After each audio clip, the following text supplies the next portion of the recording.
Hola, hola, yo soy Bella. Bienvenidos a este Rincón Digital. Hoy les vengo a contar un poquito sobre los fraudes inmobiliarios que se han visto últimamente, sobre todo en ciudades que ya están muy gentrificadas como Monterrey, Ciudad de México, entre otras. Algo que hemos visto en México, hay muchos tipos de fraude, muchas modalidades, desde el que para una renta te pide anticipo sin mostrarte lugar, eh, hasta las grandes empresas que aún y teniendo un renombre de décadas, pues terminan cometiendo ese tipo de actos. Les voy a platicar un poquito sobre mi opinión, a qué se debe todo esto, cómo ha ido este cambio y algunos tips que es importante que conozcamos a la hora de comprar una vivienda, sea nueva, usada, simplemente conocer a grandes rasgos lo que es todo este tema inmobiliario. De entrada voy a empezar a contarles un poquito sobre los tipos de ofertas que nos podemos encontrar en el ramo y las diferencias de cada una. No, yo no soy abogada, ni mucho menos. Puede haber por ahí a lo mejor términos que no estoy utilizando correctamente, pero la idea es tener nociones que nos sirvan a la hora de estar buscando una propiedad y pues ahora sí que no nos vean la cara. Una es la compra-venta normal, sea casa nueva o usada, que puede ser a un particular o bien a una constructora.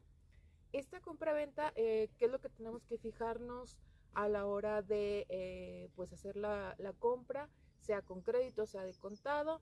Quien va a determinar si nos acepta la forma de pago es obviamente la parte vendedora, sea crédito, Infonavit, Fobiste, en general.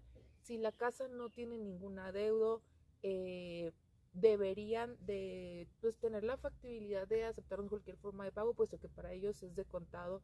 No importa si usamos crédito bancario, si usamos crédito Fobiste, crédito Infonavit, para la parte vendedora es transparente.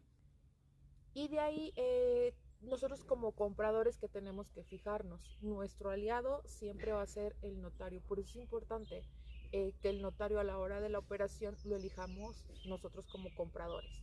A la hora de que alguien te quiera imponer forzosamente un notario, hay que tener esa pues desconfianza, porque el notario lo que va a velar o la obligación, el deber ser del notario es justo verificar que la papelería esté en orden, que los términos del acuerdo no haya esa posibilidad, por así decirlo, de un fraude, o más que no haya la posibilidad, eh, disminuir el riesgo al máximo al plasmar correctamente en el contrato de compra-venta los acuerdos que se tengan, desde si vas a dar algún anticipo como separación, si alguna de las dos partes se retracta, cuál va a ser la forma en que va a haber alguna penalización o no para alguna de las partes. Hay ciertos casos que son más que nada en casa nueva con constructoras, donde ellas sí ponen el notario, es el notario que ellos digan, pero eso también es por temas administrativos totalmente, donde ya es un notario. Como normalmente las casas en serie eh,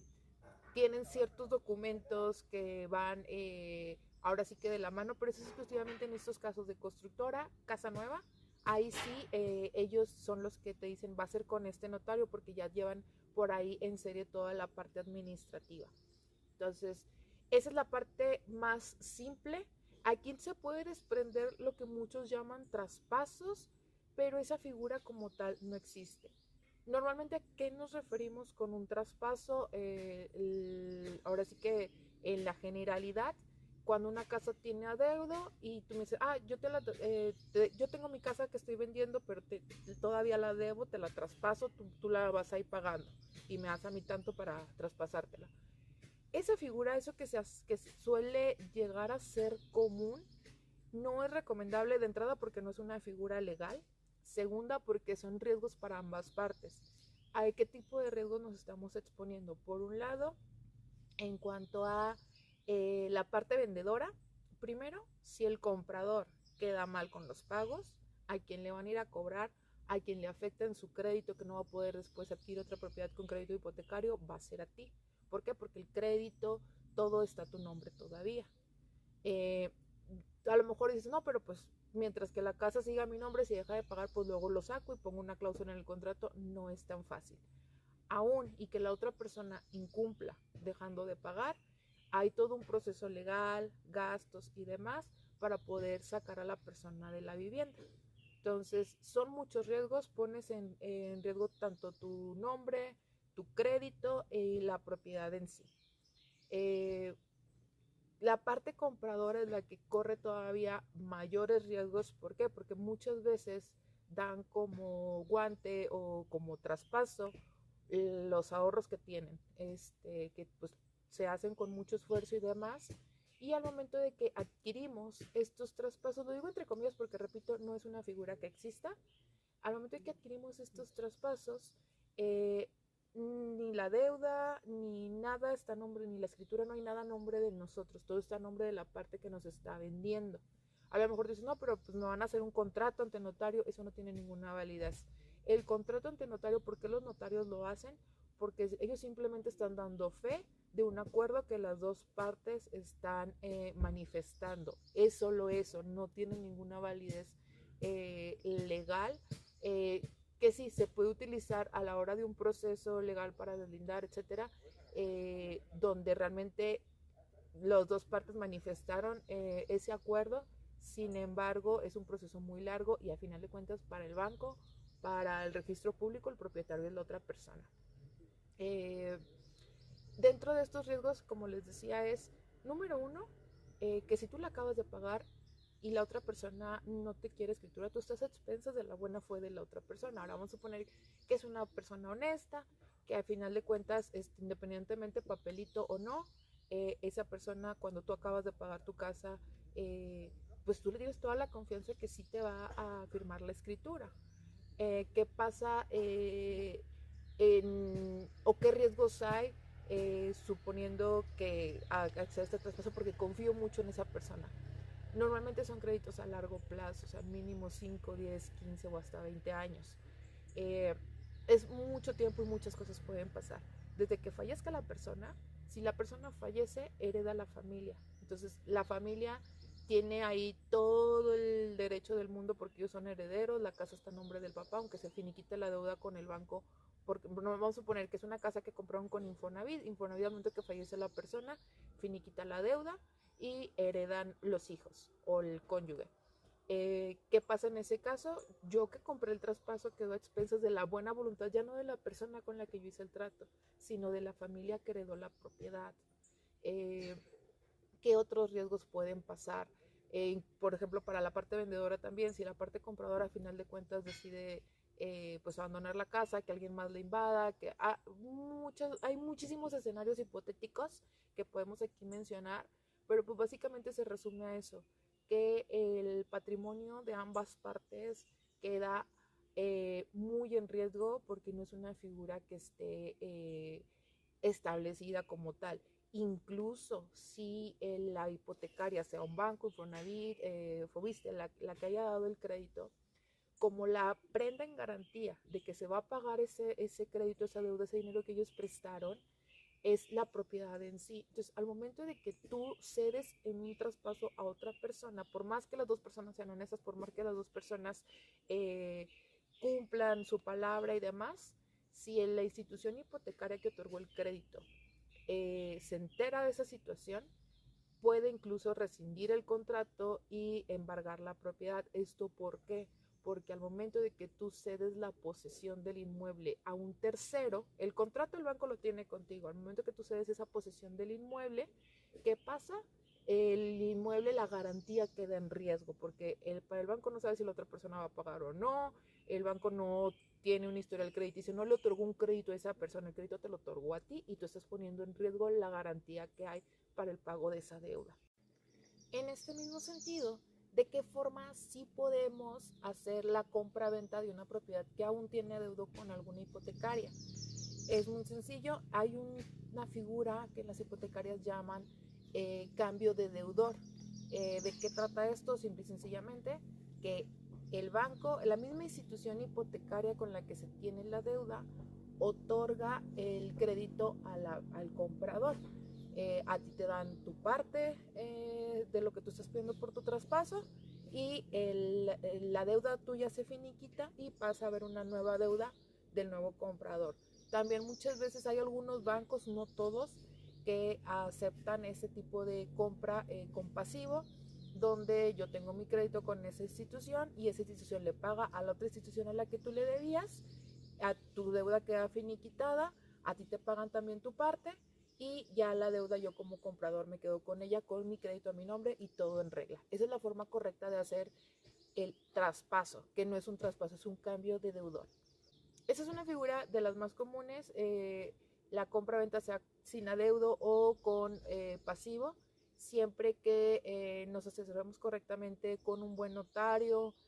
¿Cómo elegir el notario? Pues ahora sí que cada notario, y eso es algo que yo creo que el gobierno federal sí debería ya de regular el tema de los notarios, porque para el mismo trámite ahora sí que muchos aplican la de depende del sapo la pedrada, cada quien cobra lo que quiere. En mi opinión debería de haber un cobro ya establecido según el tipo de trámite. Eh, Dentro de esto mismo, a la hora de elegir el notario, número uno, que el notario no te lo recomiende el vendedor, salvo el ejemplo que les decía de las constructoras, que ellos ya tienen un notario porque todo va en serie.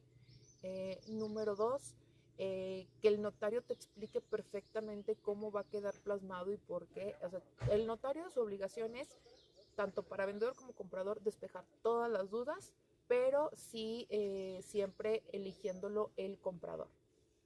Eh, de aquí nos vamos a otras figuras. Yo creo que todos hemos visto anuncios en redes sociales sobre casa adjudicada, remate bancario, oportunidad, mil cosas que pueden ser estafas y otras que más que estafa son prácticas poco éticas por parte de vendedores. ¿A qué me refiero con esto?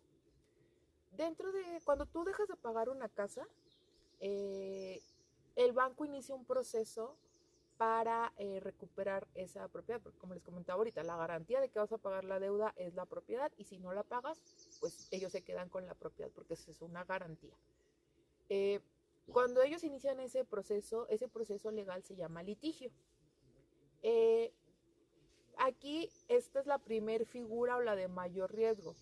No es que sean fraudes, es que normalmente quienes los ofrecen te hacen creer que estás comprando la propiedad cuando no es así. Lo que tú compras en esa fase del proceso es un derecho litigioso. Puede ser el derecho de cualquiera de las dos partes, sea el del banco o el de la parte demandada. Tú compras el derecho litigioso, se lleva el proceso, y entre más pronto o más temprana etapa del proceso de litigio haces tu compra de ese portafolio o de esa deuda, eh, es que puedes obtener un mejor precio. ¿Por qué? Porque estás arriesgando más.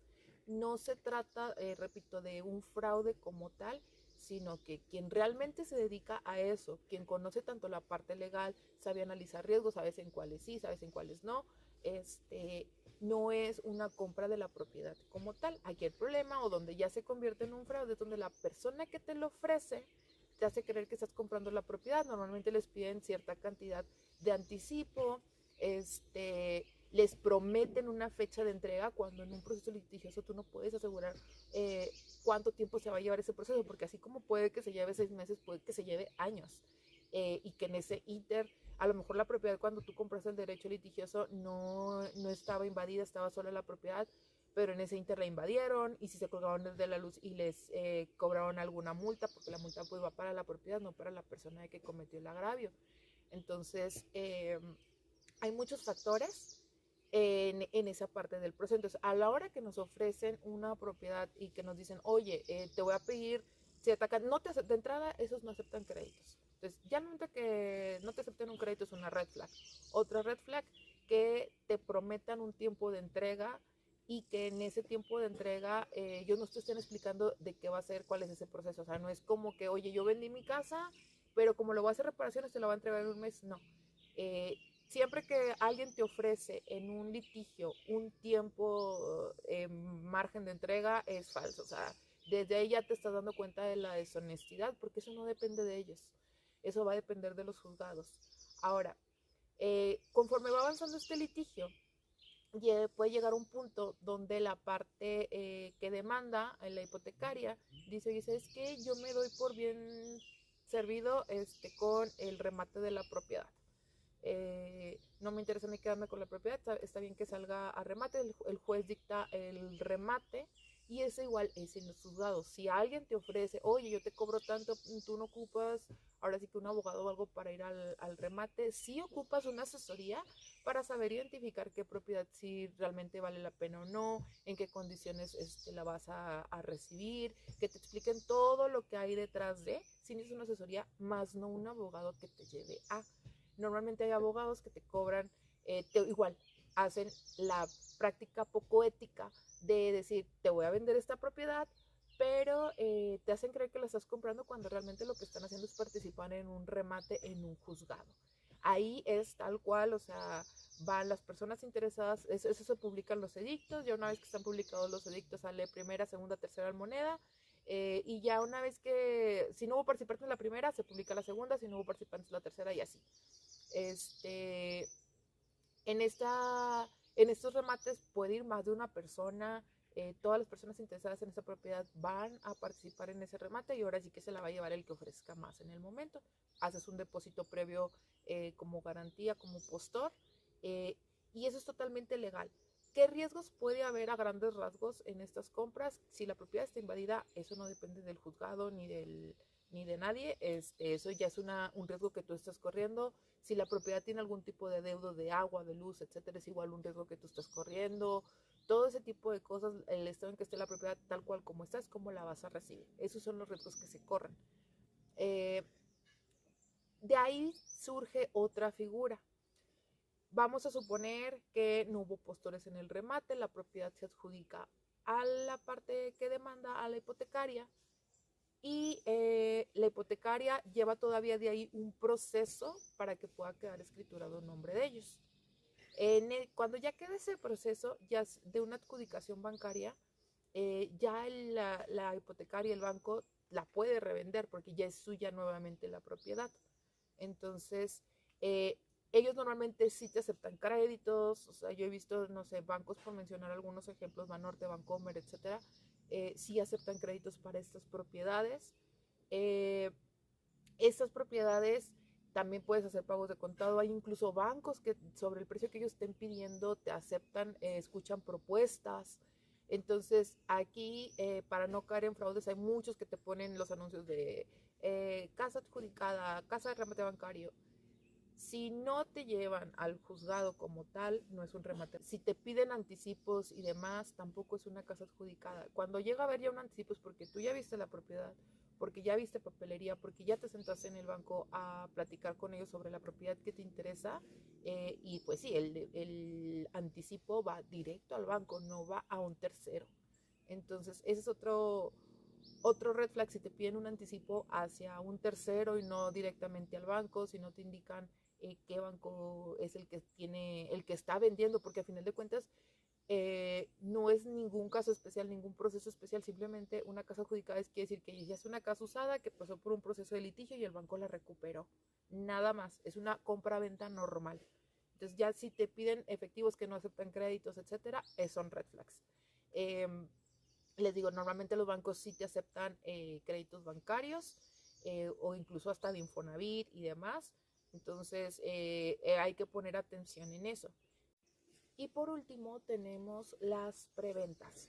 Aquí voy a hacer un poquito de historia, porque bueno, ya una parte de lo que les voy a contar es las red flags, igual que los otros procesos, o que debemos de fijarnos, que tengamos idea de qué se trata, pero otra parte es mi opinión al respecto de este tema en concreto. Anteriormente, las constructoras, a la hora de hacer un desarrollo, sea horizontal o vertical, se apoyaban de créditos puente. ¿Qué es un crédito puente? Es un crédito que un banco otorga a la constructora para desarrollar un proyecto.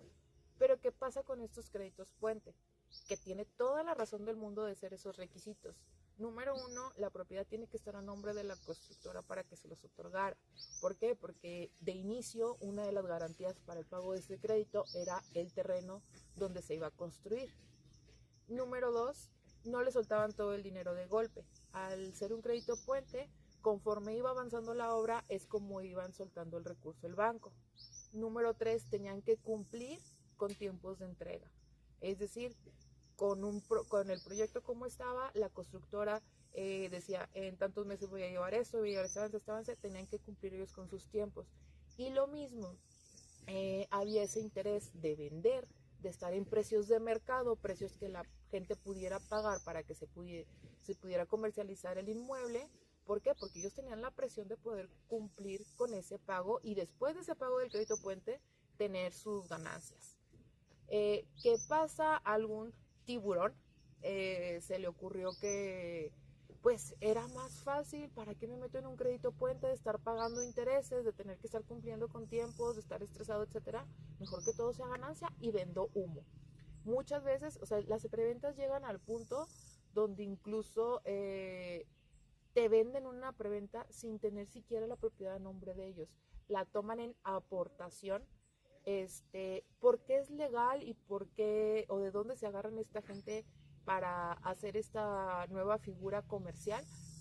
Que simple y sencillamente todos tenemos derecho de organizarnos, de comerciar, de hacer proyectos en conjunto. Entonces, pues técnicamente están simplemente invitándote a participar de un proyecto de que, oye, a mí se me ocurrió hacer este negocio, ¿cómo ves? Le entras, ponemos tanto y tanto. Es básicamente eso. Aquí el detalle que a la gente no le explican eso, que una preventa es que tú le estás prestando dinero al constructor sin cobrarle un peso de intereses, sin siquiera que el constructor esté obligado a devolverte ese dinero y que además el constructor no está ni siquiera tampoco obligado a entregarte una propiedad, porque tú no estás comprando una propiedad, tú estás entrando en un negocio donde tú estás prestando un dinero en las peores condiciones para ti, sin intereses, sin ninguna garantía de absolutamente nada.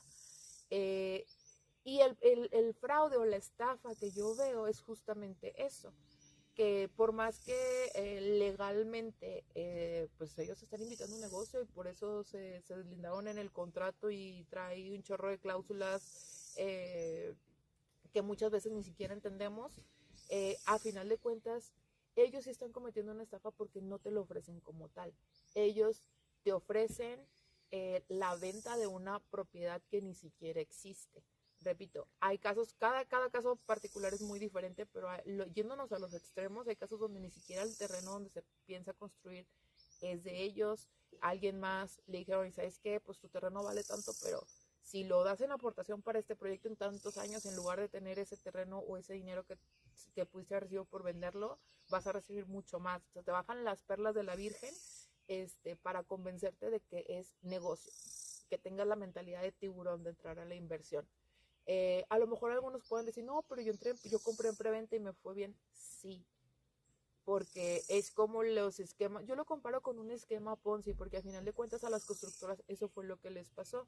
Dejaron de lado los créditos puentes donde tenían que demostrar la solvencia, que tenían que tener ciertos requisitos, porque pues el banco tiene que cuidar que no haya riesgos para ellos y obviamente el banco cobra sus intereses. Entonces, como la gente empezó a irse de narices con eso de que pues estoy comprando más barato cuando a lo mejor le estaban vendiendo el mismo precio que estaban las propiedades en ese momento, pero con la promesa de que iba a subir el precio, empiezan a tomar dinero de preventas y les va bien con un proyecto. Va bien, me refiero a que empieza a ver el ingreso. ¿Y qué sucede? Empiezan, bueno, ya estamos vendiendo haz otro proyecto y otro proyecto, y a lo mejor tenían 3, 4 proyectos simultáneamente o hasta más, donde con los ingresos que entraban terminaban uno. Y a lo mejor a ti te tocó suerte que fuiste de los primeros que sí te entregaron, pero se les fue haciendo una bola de nieve, porque esas constructoras hemos visto ya, al menos en Monterrey, muchísimos casos que han sido públicos, donde las empresas estuvieron a punto de salir a concurso mercantil justamente por las demandas de los proveedores. A eso me refiero con que estaban trabajando ya en números rojos, donde ni siquiera pagaban a los proveedores. ¿Dónde está el negocio de ellos? Si estás en números rojos y la empresa no está siendo rentable y sigues vendiendo preventas, ¿dónde está el negocio? Pues que obviamente ellos tienen sus maneras de sacar el dinero. Formas hay muchas, desde que si sueldos altos, desde que si pues simplemente se ponen ellos como a lo mejor algún proveedor y ahí sacan dinero, etcétera. La manera de cómo el que está haciendo todo el fraude, el que está detrás de está haciéndolo, hay muchas formas de sacar el recurso, pero la empresa en sí empezaron las constructoras a trabajar en números rojos y apoyándose única y exclusivamente de las preventas. Si aún cuando había los créditos puente, bueno, que todavía los hay, pero cuando las constructoras en general se regían por los créditos puente, donde en teoría el banco, todos esos requisitos son para disminuir al máximo los riesgos, hubo constructoras que llegaron a quebrar porque no se les vendían las casas. Ahorita, ¿cómo nos explicamos el hecho de que siguen aumentando y aumentando y aumentando las propiedades y siguen vendiendo? No están vendiendo. ¿Por qué? Porque no hay quien le alcance para comprar esas propiedades. Por más de que digan, no, es que sí, la realidad es que a la mayoría de los que se les alcanza para comprar ciertas propiedades que están en estos rangos son o lavadoras de dinero o simple y sencillamente gente que realmente ahorró toda su vida, todo metieron en esas inversiones, y digo inversiones entre comillas porque no son inversiones, invirtieron sin conocer. Entonces, ¿qué sucede? Como las constructoras sí están recibiendo ese ingreso, eh, empiezan a inflar los precios artificialmente porque a ellos no les importa si se vende o no, porque ellos al final de cuentas, mientras que cada año es un depa que no se les vende, que ya terminó construido con dinero de otras preventas, un depa que no se les vendió, ellos, mientras que sigan aumentando un porcentaje por mes, ellos felices de la vida porque es como que ese dinero que no existe todavía lo tienen ahí invertido y es como empiezan a inflar, empiezan a hacer una burbuja porque no son precios reales, no quiere decir que se esté comercializando, que realmente haya compradores que puedan pagar esas cantidades, simplemente como están vendiendo humo, ellos sacan un nuevo proyecto que todavía ni siquiera existe, lo anuncian en ciertos precios y con esos precios alguien que tiene una propiedad que sí existe dice, bueno, si este gallinerito de 20 metros me lo están vendiendo en tantos millones, mi casa que es terreno, pues vale tanto. Y es como se empieza a inflar la burbuja inmobiliaria. Para mí sí es un factor, esto es parte de lo que yo les digo que son opiniones, no es que sea una realidad como tal, pero sí me ha tocado ver en el tema inmobiliario toda esa evolución y cómo pues ahorita ya explotó eso que yo venía comentando de antes, sobre cómo estaban trabajando las constructoras en números rojos, sobre cómo han estado inflando artificialmente los precios y que estos lo podían hacer porque no tenían la presión de un banco de pagar intereses ni demás. A ellos les da lo mismo, a ellos siempre va a ser ganancia porque el precio está inflado. ¿En qué fase sí comprar? De entrada, yo no compraría en una preventa porque literalmente es un volado. Así como puede que tengas la suerte de que si te vayan la entrega, puede que seas de los defraudados. Incluso hemos visto aquí en Monterrey hubo un caso donde ni siquiera fue que no se construyera, sino que como ya el precio artificial que había por la burbuja inmobiliaria era muy superior al que ellos habían calculado cuando vendieron la preventa, les dijeron, ¿sabes qué? Pues siempre no te vendo en ese precio, mejor te devuelvo tu dinero, y les pretendían entregar el dinero sin un solo peso de intereses. Porque repito, eso es una preventa, no te están prevendiendo nada. Entonces tú estás otorgándole un crédito a la constructora sin ningún interés ni ninguna garantía para ti. Eh, Hay un paréntesis aquí porque hay un tipo de preventa que esa sí es preventa. ¿Por qué? Porque el dinero, número uno, no sale de tu bolsillo, número dos, hay una hipotecaria, hay un banco detrás que es el que está soltando el dinero y que sí le exige a la constructora tiempos de entrega, que para que la constructora entre en ese tipo de programas, tiene que cumplir, tiene que haber demostrado que hay las factibilidades de construcción, que la propiedad, el terreno donde se está construyendo está a su nombre, que tienen la solvencia para responder, etcétera. Entonces, y les van soltando el recurso igual conforme va avanzando la obra. Entonces, en esos casos, ese tipo de preventas sí son recomendables. ¿Por qué?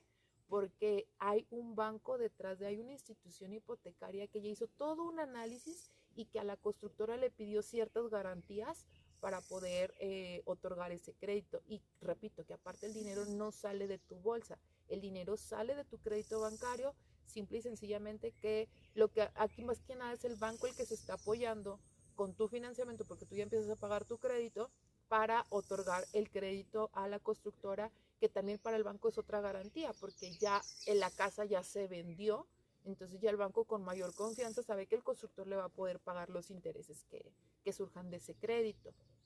Entonces, ese tipo de preventa es totalmente diferente a las preventas que ahorita están de moda y es lo que sí, pues no tiene tanto riesgo. Sí hay riesgos como quiera en cuanto a que se retrase la obra, etcétera, pero no tanto a que caigas en una estafa o que no te vayan a entregar nada o que haya sido humo lo que compraste, porque a final de cuentas sí hay un respaldo de una institución detrás de que ya hizo todo un análisis de riesgo.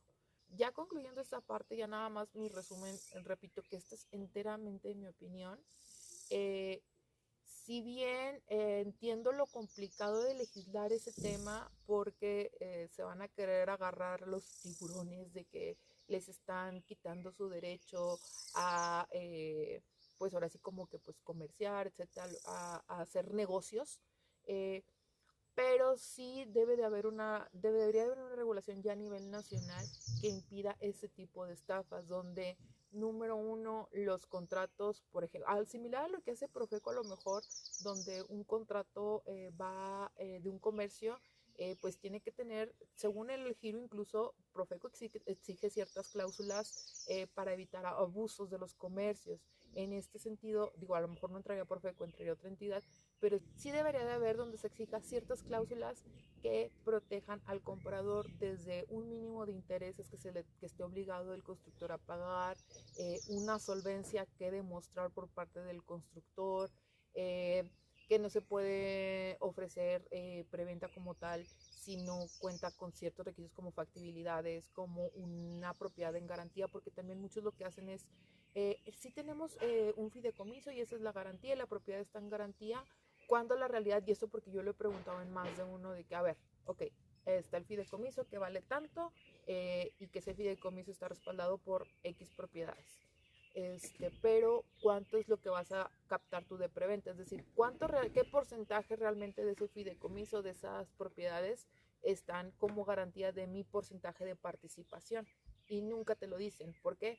Porque realmente no hay un respaldo, no hay una garantía detrás de, no que no existan las propiedades o que no exista ese fideicomiso, sino que a lo mejor el fideicomiso vale 1 millón de pesos y ellos están consiguiendo preventas por 10 millones. Entonces no va a haber manera que te puedan pagar realmente. Vas a poder recuperar de ese millón que a lo mejor tú pusiste porque fueron 10 personas de 1 millón, vas a recuperar 100,000, por poner un ejemplo hipotético.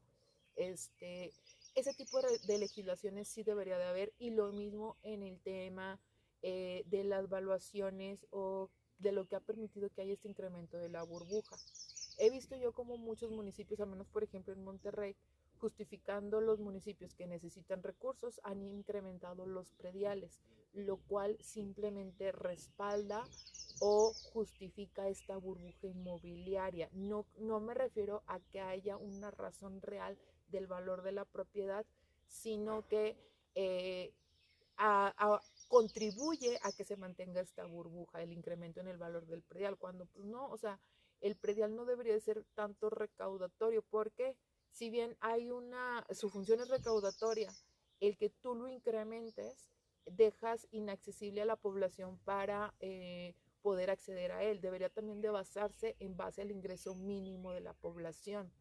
Eso por un lado. Por otro, yo sí considero que debería haber una legislación eh, donde también cambia un poquito el factor del avalúo, porque si bien hay profesionales que estudian, primero tienes que haber estudiado para arquitecto y segundo, tienes que estudiar específicamente para ser evaluador, y sin embargo vemos como ahorita muchas inmobiliarias que para empezar trabajan desde la informalidad con tal de no pagar sueldos, de no tomar las responsabilidades de un patrón, agarran a cualquiera que hasta millonario vendiendo bienes raíces, y no es tan fácil.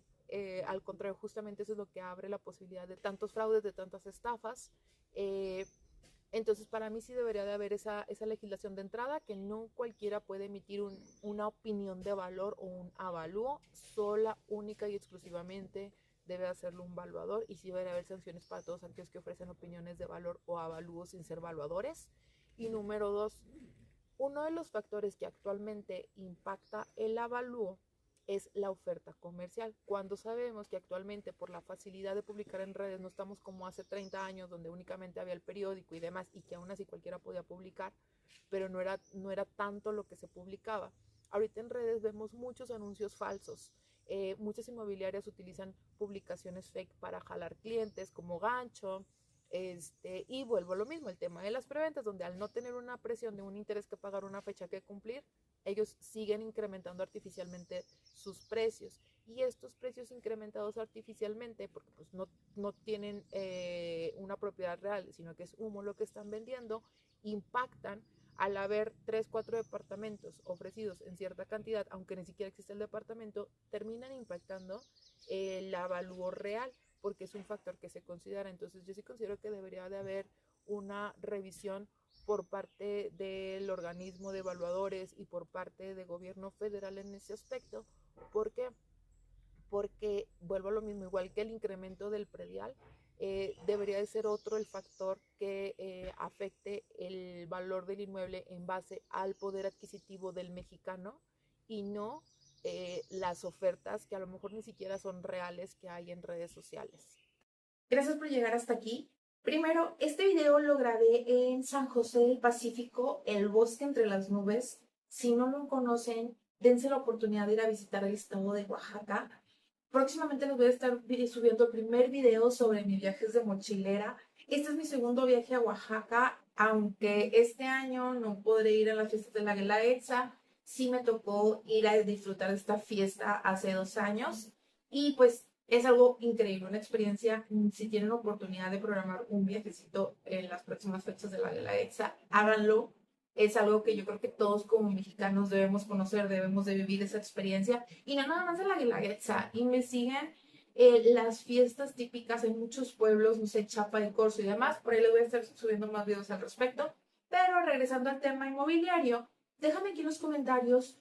Yo sé que traté los temas muy por encimita porque de lo que se trataba era darles nociones sin que se hiciera tan pesado, tan extenso el video. Entonces déjame aquí en los comentarios cuál de estos temas te gustaría que tratáramos un poquito más a profundidad, o bien si hay algún otro tema relacionado con el giro inmobiliario del que te gustaría conocer más. Hay un tema muy interesante que es no solo las estafas a una persona en concreto, sino la estafa al propio sistema, desde el propio sistema, donde beneficios que deberían de ser para que la gente más vulnerable pueda acceder a una vivienda digna son utilizados con conocimiento y toda una mafia que hay dentro de las propias entidades para enriquecer a ciertos grupos. Y por otro lado, el tema de los cárteles inmobiliarios, donde quienes deberían de velar justo para que no haya fraudes, que son en este caso los notarios, se prestan a toda esta red de corrupción.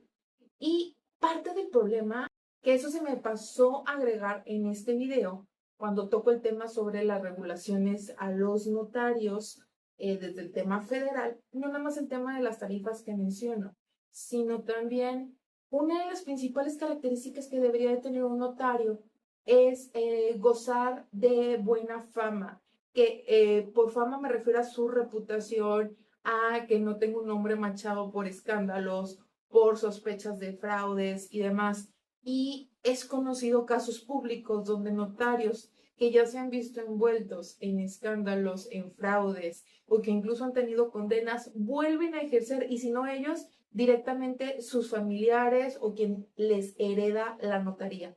Entonces, eso para mí está súper mal. No debería de ser herencia una notaría, no debería de permitirse, si hay la mínima sospecha de una mala reputación, que sigan ejerciendo como notarios. Para mí son de las cosas que sí como sociedad debemos de luchar para que vayan cambiando. Pero déjame aquí en los comentarios si te gustaría que tratemos más a fondo en otro video sobre este o cualquier otro tema relacionado al ramo inmobiliario. Chao.